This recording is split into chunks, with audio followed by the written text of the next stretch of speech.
What did you guys learn about mental illness while filming this and preparing, especially?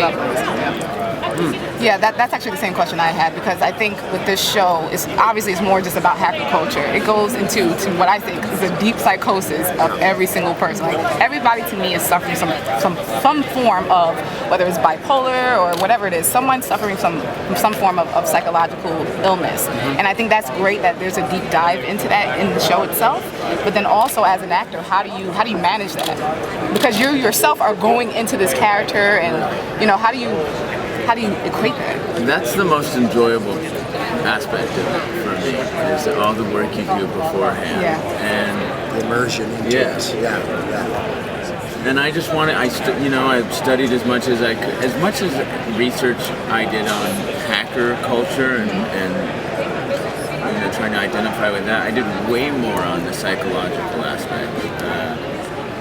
Mental health, mental illness, and I read a couple great books, and then I started talking to a psychologist, and just call her up whenever I had any questions. I wanted to diagnose him, and then I was talking to her so often, I told our executive producer, and we ended up hiring her for the show. So, awesome.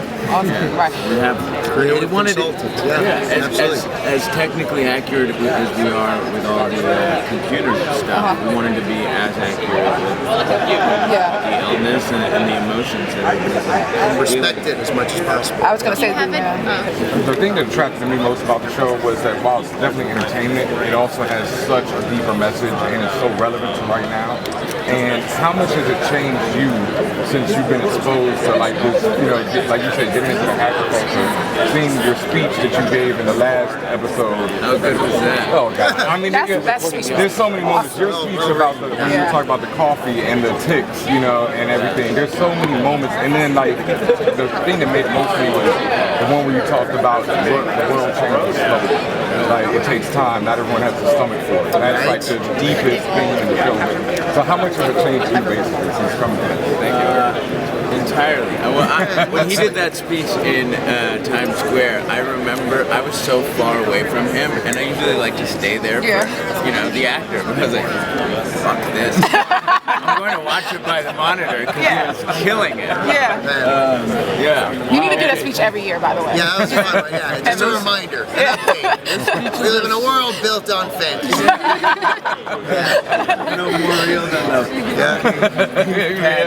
That's right. I'm more real. Yeah, that's right. That one I love. We get to say things that everybody wants to say and is on the tip of your tongue, and it's like, oh my God, I've been wanting to express this in some way or another, and then you do it, and you do it over and over, as we do as actors, and then it sits with you, and it definitely has an effect on all of us. So you're pouring out.